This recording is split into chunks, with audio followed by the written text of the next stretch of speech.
do that. And we're going to talk a little bit about Alice's upcoming workshop on body love. Yes, that's correct. Thank you so much for coming. Would you like to tell us a little bit about yourself and where you come from? Sure. So my name is Alice and I'm from the UK originally, and I've been living here in Barcelona for just over a year. And I teach yoga here at Cultivating, our beautiful studio. I teach around Barcelona and in Castelldefels as well. Oh, Castelldefels too. Yeah. And I've been teaching yoga now for just over 3 years.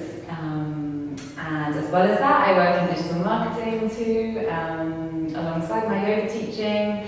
And yeah, I host workshops and retreats and things here and around. And so the upcoming workshop about body love, could you tell me a little bit more about the purpose? Because the minute you told me, I felt super cool. I think it's really important. But yes, yeah, cool. So the Cultivating Body Love workshop is called, and the purpose really of this workshop is to provide a space that's like safe for people to feel comfortable to explore the topic of their bodies in a way that is trying to guide them to a place where it's more positive and more a little bit happier kind of relationship with their body. And that's going to come via visualization, meditation, discussion as well, and a little bit of yoga asana, so some movement too. And so through these different platforms, do you think that discussion really helps women? People feel comfortable to discuss these sort of topics? Yeah, I think discussion is really important,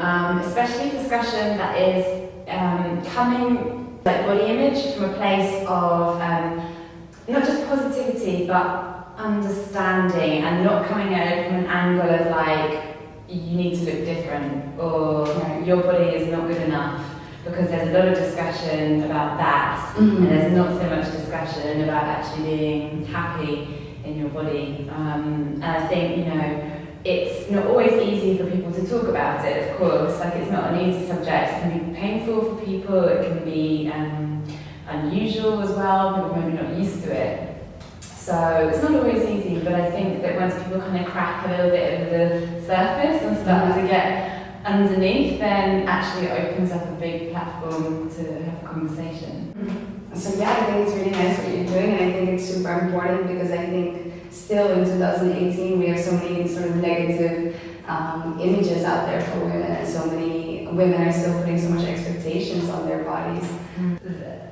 Like, obviously, over however old somebody is, they would have those messages throughout their life that saying that you should look a certain way, and yet people forget that they actually have their natural body type and the way that their body is shaped, depending on their genetics, on whatever, where they're from, their nutrition, and things like that. So people sometimes have unrealistic expectations then what their body should look like, and when it doesn't match up to what the media or whatever the culture is saying that someone should look like, then that's where it causes problems for people. Yeah, I think that's one of the things, because I think often you sort of, people have that image of what they want to go to, and then I'll be happy when I lose those 3 kilos. Probably happy when my arms are more toned or my legs, and I think that really takes us out of the present moment and just puts so much pressure on that constant wanting to improve the body or wanting to live in a certain way. Yes. Also, people forget that our bodies change as well, and this whole thing about I'll be happier when I lose however many kilos, and then you get to that and you're like, oh, well, I'm not happy, because actually that's like one part of however you see yourself, and in fact that's very much like external. So people, like, they're either trying to find some perfect which doesn't exist, so they're chasing something, it's an illusion anyway, or they feel that what they've done is not good enough, and there needs to be more flattering or more kind of the desirable shape. When most people don't look like that. But I think especially for young girls, I know now I'm 23 and I'm quite comfortable in who I am, so I feel more sort of resistant towards seeing these images and how I feel about my own body as a consequence. But I know that if I was 14 and I was sort of really overly stimulated by these platforms, it would definitely influence my sort of body image. And I think it's sad because out of a lot of research also comes that girls are really self-objectifying them so much, and even self-sexualization is happening at the age of 13 and super young, and that sort of lasts well into early adulthood. So I think that's also something that would be really nice if we can shift the focus towards giving that a bit more attention and talking about things like body love and normalizing these sort of conversations, because it's sad to think that if you're 13 you have to go through 10 years or maybe many more of really hating your body and not seeing for the super awesome capable thing that can help you run and do yoga and do all sort of awesome things, not just as an object for anyone else to look at. Yes, I think there's so much emphasis put on the outside that people then forget about the stuff going on the inside. And in fact, from my perspective, it's you have a healthier body image when you have worked on the internal things that then come out of the external. A lot of people obviously, a lot of us, we take stuff at face value, we see the external first, and the image sells, doesn't it? So people forget that there is much more to a person than just what's on the outside. And with body love, it doesn't come from just being completely happy with the way that you look.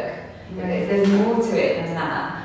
If it's only focused on external, you're gonna keep going. You're gonna keep finding things that don't make you perfect, or you're trying to live up to someone else's standard of beauty. That's, I think, you're never gonna win that fight, sort of. No, and also the comparison as well. I think that's a sort of quite a toxic thing that people aren't even aware of. Is they compare themselves to the way someone else looks, and actually you forget, we touched on earlier, that someone has their own genetics, and they look a certain way and you'll look a certain way, and you try and look like that other person, and you're always kind of maybe fighting against your natural body type or something like that, and it's always going to be difficult for you.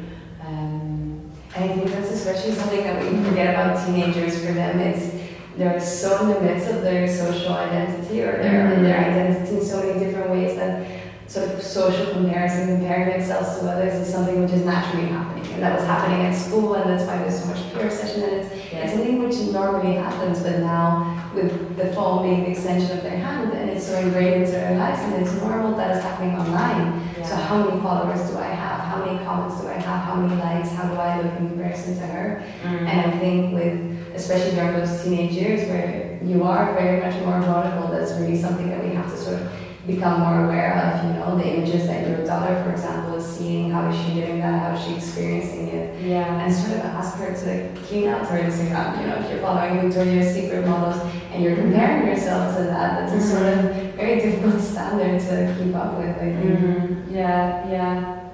I think it's difficult for teenagers in this day and age with that, but I think that's where the work has to be done more on the internal, I think it's great, there's people like you doing work with young women from a sort of psychological point of view as well, because for me, there was this kind of stuff wasn't really talked about that much.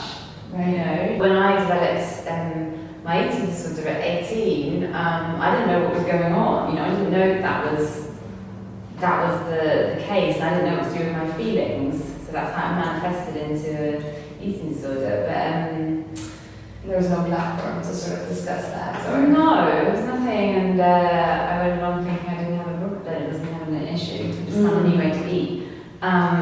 So I didn't realise that was actually a problem until a while, But now I think that there are ways of people coming through who are, trying to do helpful things for young women and beyond. And so how's that journey since that 18 or 19 have been for you? Has yoga been a big part of that internal search? I have to say that for me at that time, I actually dabbled in yoga when I was 18, just before that all started, but that didn't last, it lasted like a term. And then having cognitive behavioural therapy. Like that was what was really important for me, to switch or to see an alternative way of thinking that helped me to get better. And yoga came in 5-6 years ago, and that was a new way of me discovering a connection to myself. That was, I suppose, my mid-20s, you are kind of focused on going out and validation from men or whatever, and actually I've been on a journey to rediscover that there's more to me than just the way I look.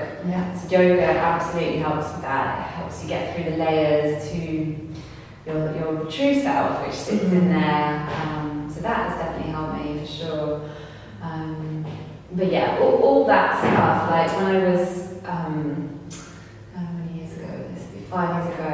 For the first time, I talked about my eating disorder in a public sphere. I talked about it with friends and stuff, but not in public. And that was to a room of people who had eating disorders, or their family who was supporting them, and they were like, "Oh, this is so helpful to hear." And then I realised that actually I can't really just sit on this experience and not use it, because it's really useful for people to know that there is an alternative to an eating disorder, which is recovery, which is like getting better, getting your life back. So that's kind of why I do this work, I guess, and why I'm interested in it, and why I'm passionate that we try and prevent as well as much eating disorders, because obviously prevention is better than trying to cure someone who's unwell with an eating disorder. And also these things don't just affect people with eating disorders as well. You don't have to have an eating disorder to have a body image issue. And they affect everyone, no matter who you are, no matter what you look like. There's so many things we can talk about. You can talk about the fact that the media just portray, an eating disorder as someone who is emaciated to a degree where it's incredibly shocking, and usually always white, female, and actually that's harmful, because people don't realise they think they have to do that to get help.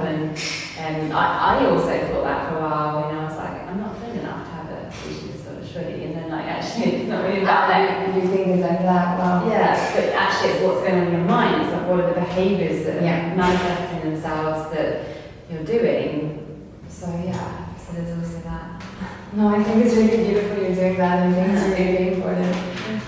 Maybe we can end with a message about Saturday. What time is it? Yes, so the workshop on Saturday is Saturday 29th of September, 3 p.m. to 4:30 here at Shanti Vida, which is a yoga and art and therapy studio in Plaza Catalunya in Barcelona, right on just off the plaza. So if you want to come, you can just book in online or email me, alice@moretoyoga.com. I'll make a little link for you. Thanks. And come along. Thank you so much for talking to me. Thank you, Isabella.